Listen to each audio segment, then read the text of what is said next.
Aujourd'hui, nous explorerons une étrange ville française où les habitants semblent avoir cessé de mourir. C'est un témoignage de Émilie B. Bonjour à tous, je m'appelle Émilie B, j'ai 28 ans et je me passionne pour les histoires étranges et surnaturelles depuis l'enfance. Aujourd'hui, je vous raconte une histoire qui s'est déroulée il y a quelques années lorsque j'ai déménagé dans une petite ville du sud de la France, Saint-Péray, une commune historique du département de l'Ardèche. C'était l'été 2017, une période de ma vie marquée par la recherche de quelque chose de nouveau, de mystérieux. J'avais toujours voulu vivre dans un endroit où chaque coin de rue semblait raconter une histoire vieille de plusieurs siècles. À Saint-Péray, les maisons montaient en étages étroits, faites de pierres rugueuses, témoins silencieux de siècles passés et noyés parmi des collines denses de forêts de chênes verts. La vie là-bas était paisible, presque trop calme pour les citadins habitués au bruit incessant des grandes métropoles. Mais ce que je trouvais curieux chez les habitants, c'est qu'ils semblaient étrangement détachés de la réalité, comme si le temps n'avait aucune prise sur eux. À première vue, les habitants semblaient tout à fait normaux, gentils, affables, toujours prêts à aider ceux qu'ils considèrent comme des amis. Pourtant, il y avait quelque chose de profondément troublant. Un jour, je m'assis sur un banc face à l'église Saint-Fortunat, une bâtisse saisissante avec ses vitraux colorés et son architecture gothique. Assise à mon côté se trouvait une femme âgée, à l'aspect fragile, ses vêtements remontant à l'époque des années 1940. Elle murmura « Ils ne sont plus partis depuis des décennies, vous savez. » Intriguée, je l'encourageai à en dire plus, mais elle ne fit qu'agiter lentement la tête avant de se lever et de s'éloigner. Piquée par la curiosité, je commençai à demander discrètement autour de moi, cherchant à percer le mystère qui semblait planer sur cette ville.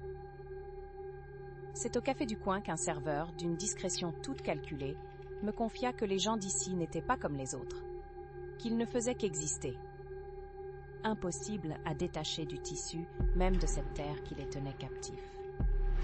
Jusqu'à ce jour où je rencontrai une archiviste locale, une femme nommée Claire, qui me parla d'un événement tragique qui eut lieu dans les années 1920. À cette époque, un rituel étrange avait été mené par un mystérieux groupe de villageois. Je ne savais pas si je devais prendre cela au sérieux ou pas, conserver une jeunesse perpétuelle. Elle me raconta que depuis cette époque, la ville semblait figée, comme si un pacte indicible avait été scellé. Je fus captivée par cette histoire, mais aussi terrifiée. Une légende affirmant que nul ne mourrait véritablement à Saint-Péray résonnait étrangement avec les observations que j'avais faites. Chacun de mes jours était empreint d'étrangeté. Des visages inchangés, des enfants ne vieillissant jamais. Une méfiance grandissante commença à envahir mes pensées. Décidée à en découvrir plus, je passais des nuits entières à fouiller dans les archives municipales, parcourant des registres et des documents datant de plusieurs décennies. C'est par hasard, alors que je fouillais parmi les registres paroissiaux, que je découvris l'incroyable. Les habitants ne figuraient dans aucun acte de décès depuis presque un siècle.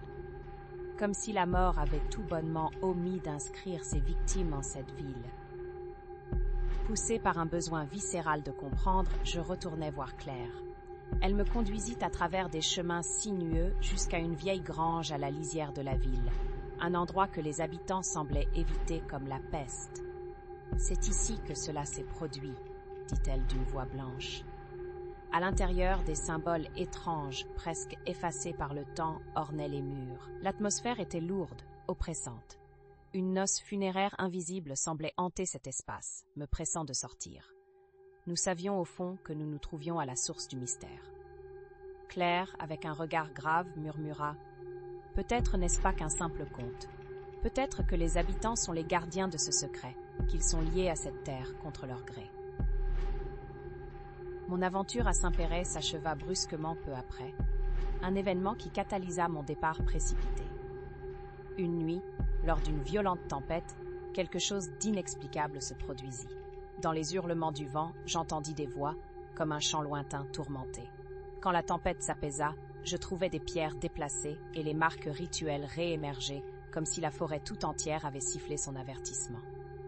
Je partis le lendemain, la ville me reculant à jamais. Je continuais de penser à ce mystère, à ces habitants figés, englués dans une boucle temporelle. Était-ce une malédiction ou un pacte réprouvé? Je ne parvins jamais à comprendre pleinement les événements qui s'étaient déroulés dans cette ville. Peut-être étais-je simplement devenue la gardienne d'un secret lugubre, un témoin silencieux des ombres qui persistaient là-bas.